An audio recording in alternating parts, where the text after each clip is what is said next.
1969 में कैलिफोर्निया के शांत वलेजो में एक कपल अपनी कार में था। तभी एक अजनबी आया और गोली मारकर दोनों को खत्म कर दिया। कुछ हफ्तों बाद सैन फ्रांसिस्को क्रॉनिकल को एक अजीब लेटर मिला। इसमें लिखा था कि ये मर्डर ज़ोडिएक ने किए हैं। साथ में एक कोडेड मैसेज था जिसे सॉल्व करने पर उसकी पहचान पता चल सकती थी। पुलिस और मीडिया हैरान थे। कोई समझ नहीं पा रहा था ये कोड क्या है। लेकिन जल्द ही एक स्कूल टीचर और उनकी वाइफ ने इसे तोड़ दिया। कोड में लिखा था, मुझे लोगों को मारना पसंद है क्योंकि यह बहुत मजेदार है।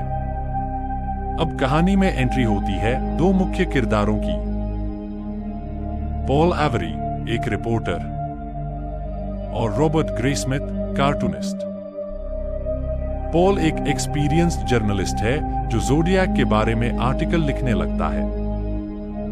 रॉबर्ट, जो अखबार में कार्टून बनाता है, इस केस में दिलचस्पी लेने लगता है।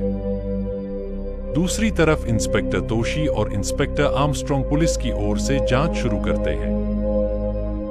ज़ोडिएक हर बार लेटर भेजकर नए मर्डर की धमकी देता है।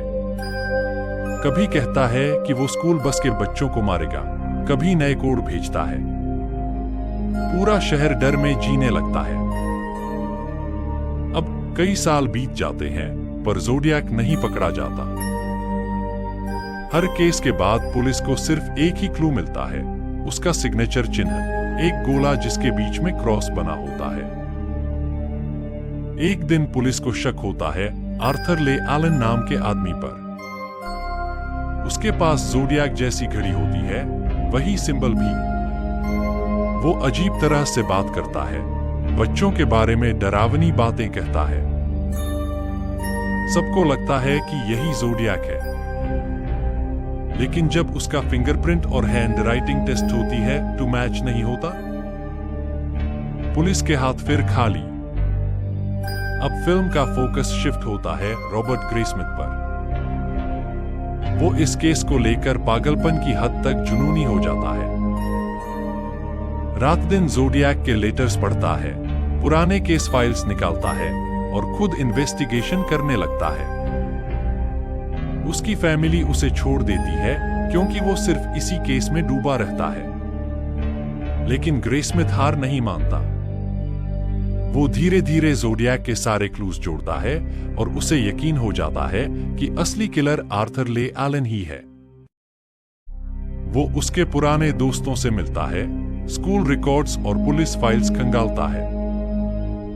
हर बार कुछ ना कुछ आर्थर की ओर इशारा करता है। लेकिन सबूत इतने कमजोर होते हैं कि पुलिस कुछ नहीं कर पाती। आखिर में ग्रेस्मिथ एक हार्डवेयर स्टोर में जाकर आर्थर ले एलन को सामने देखता है। वो चुपचाप उसे घूरता है, वही ठंडी नजरें, वही अजीब मुस्कान। ग्रेस्मिथ समझ जाता है कि यही ज़ोडिएक है। लेकिन उसके पास कोई ठोस सबूत नहीं होता। सालों बाद जब डीएनए टेस्टिंग शुरू होती है, आर्थर की मौत हो चुकी होती है। डीएनए टेस्ट भी कंफर्म नहीं कर पाता कि वो ही किलर था या नहीं। 12:30 आखिरी सीन में लिखा आता है, ज़ोडिएक केस आज तक ऑफिशियली अनसॉल्व्ड है।